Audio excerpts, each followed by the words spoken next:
এক ব্যক্তির যদি 5টা ছেলে থাকে, কয়টা ছেলে? 5টা ছেলে। ব্যক্তি মারা যাওয়ার কারণে ব্যক্তির সম্পদ ছেলেরা পাবে না অন্য মানুষ পাবে? ছেলেরা পাবে। 5 ছেলের এক ছেলে আরেক ছেলেরা রাগারাগি করে গুসাগুসি করে খুন করে ফেলছে, তাহলে যে ছেলেটা খুন করছে হত্যাকারী হিসাবে এই ছেলেটা কি সমাজে থাকবে নাকি জেলখানায় থাকবে? তো জেলখানায় যদি থাকে তাহলে বাপের সম্পদ পাইলেই কি আর না পাইলেই কি? কি বলেন? যাবজ্জীবন যদি জেলখানা হয় তাহলে এই ব্যক্তির সম্পদ পাইলেই কি না পাইলেই কি? মনে রাখবেন, মৃত ব্যক্তির রেখে যাওয়া সম্পদ হত্যাকারী কখনো পায় না। 1 নাম্বার।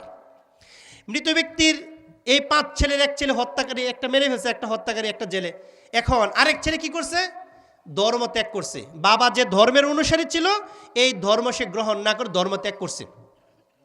তাহলে ধর্ম ত্যাগ করার কারণে রাষ্ট্রীয় আইনে ওই বাবার সম্পত্তি ধর্মত্যাগকারী পাবে না। 3 নাম্বার, আরেক ছেলে কি করছে? দেশ ত্যাগ করছে। এই দেশ থেকে ত্যাগ করে অন্য দেশে চলে গিয়ে অন্য দেশের সিটিজেনশিপ নাগরিকত্ব গ্রহণ করে ওই দেশে একবারে সেটেল হয়ে গেছে। তাহলে যে ব্যক্তি দেশ ত্যাগ করে অন্য দেশের নাগরিকত্ব গ্রহণ করছে ওই দেশ ত্যাগকারীও এই দেশে তার বাবার সম্পত্তি পাবে না। নিয়ম কি ছিল? যে মৃত ব্যক্তির রেখে যাওয়া সম্পদ তার উত্তরাধিকারী হিসেবে সন্তানরা পাবে, কিন্তু সন্তান যখন হত্যাকারী হিসেবে একজন পরিগণিত হলো সে সম্পদ থেকে বঞ্চিত হবে। যখন এক ছেলে ধর্মত্যাগ করলো ধর্মত্যাগকারী হিসেবে বাবার সম্পত্তিতে সে বঞ্চিত হবে। আরেক ছেলে যখন দেশ ত্যাগ করলো দেশ ত্যাগকারী হিসেবে অন্য দেশের নাগরিকত্ব গ্রহণ করার কারণে বাবার সম্পত্তিতে সে কী হবে? বঞ্চিত হবে। মনে রাখতে হবে, অনেকেই বলে আদম আলাইহিসসালাম জান্নাতে ছিল, ওইটা আমাদের উত্তরাধিকার বাপদাদার বাড়ি, আজ হোক কাল হোক জাহান্নামে ফুরিয়ে হলো তো জান্নাতে একদিন হলো তো যায় আমি। মনে রাখবেন, দুনিয়াতে কেউ যদি এরকম হত্যা, খুন, লুটপাট, রাহাজানি করে, দুর্নীতি করে, সুদ, ঘুষ, নানান অপকর্মে জড়িত হয়, জুলুম, পাপাচার, অবিচার, বেবিচারে যদি সে জড়িয়ে পড়ে তাহলে উত্তরাধিকার সূত্রে সে কি জান্নাতে যেতে পারবে? জান্নাতে যেতে পারবে? জান্নাতে কিন্তু সে যেতে পারবে না। তার নাম যদিও থাকবে মুজিবুর রহমান, জিয়াউর রহমান, শামসুর রহমান, আব্দুল কুদ্দুস, আব্দুর রহমান, জুবায়ের, অমুক তমুক, এগুলো থাকতে পারে, কিন্তু সে জান্নাতে যেতে পারবে না। সে যাবে কোথায়? অপকর্ম করলে, অন্যায় করলে, জুলুম করলে, অবিচার করলে, পাপাচার করলে সে কোথায় যাবে বলেন তো? জাহান্নামে যাবে। আমরা মৃত্যু পরবর্তী জীবন তথা আখিরাতে বিশ্বাস করি না? করি না?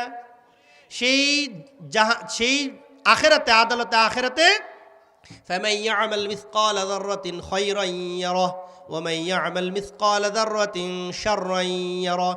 অনুপরিমাণ ভালো কাজ করলেও সেটা দেখা যাবে, অনুপরিমাণ খারাপ কাজ করলেও সেটা কি দেখা যাবে। وحصل ما في الصدور وإذا الصحف نشرت। প্রত্যেকটা মানুষের আমলনামা সেদিন তার সামনে এভাবে খুলে ধরা হবে। খুলে ধরে বলা হবে, ইকরা কিতাবাকা কাফা বিনাফসিকাল ইয়াউমা আলাইকা হাসিবা। তুমি দুনিয়ার জীবন 50-60 বছর জিন্দিগিতে তুমি কি কি আমল করেছো, কি কি করেছো, এইখানে দেখো, এখানে তোমার এই আমল নামার মধ্যে দেওয়া আছে, এগুলি পড়ো। ইকরা, পড়ো, কিতাবাকা, তোমার কিতাব, কাফা বিনাফসিকাল ইয়াউমা আলাইকা হাসিবা। এই কিতাব পড়ার জন্য তুমি নিজেই যথেষ্ট, কারণ তুমি তো এগুলো করছো। এগুলি দেখে আশ্চর্যান্বিত হয়ে সে বলবে, মা লি হাযাল কিতাব লা ইউগাদিরু সগীরাতান ওয়ালা কাবীরাতান